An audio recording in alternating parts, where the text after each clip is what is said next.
Hi everyone, this is Angie and Ben, and welcome to our homestead.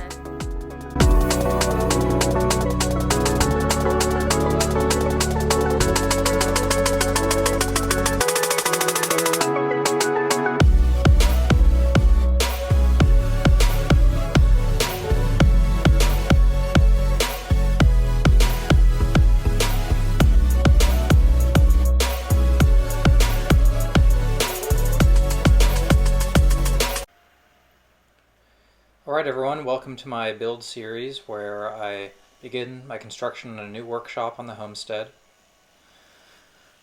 This episode is just a quick recap of the materials I had to purchase ahead of time to even start the structure. I used Lowe's and I paid for their delivery service. Here you can see a forklift delivering some T111 siding fresh off the truck.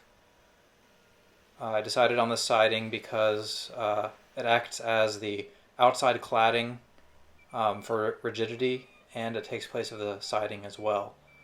So there's no reason to do the outside shell as well as something like clapboard or vinyl or any number of sidings. This is just an all-in-one solution, and it does have some decorative grooves, vertical grooves around the outside.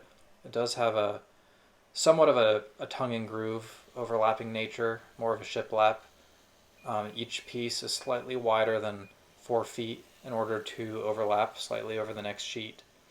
As long as you have some sort of standard spacing, maybe a 16-inch or 24-inch on center spacing, you can get the seam located right over stud. My plan was to use some cheap metal roofing, also from Lowe's. It's called a 5V roofing system. Similar to the corrugated roofing, similar price. This has a bit of a different look, but it does use a similar overlapping technique where you slightly overlap a couple inches over each panel, and then essentially with the right pitch, the water shouldn't get between the panels and down to the roof below. I'm about to put new roofing on the house, and I decided to go ahead and order everything on the same truck to pay for one delivery fee.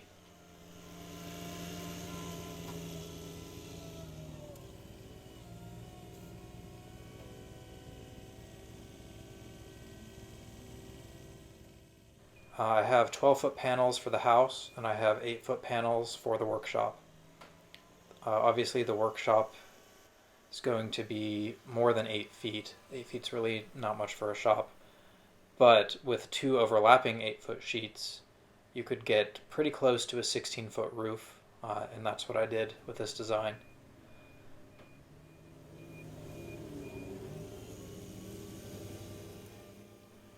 One of my goals for this project is to be a very budget-friendly design. This means pretty limited materials, cheaper materials, but I also want it to be future-proofed.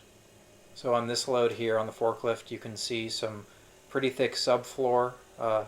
It's a tongue and groove OSB, as well as some 2-inch foam. This is a foam insulation I plan to put in the floor joist cavity.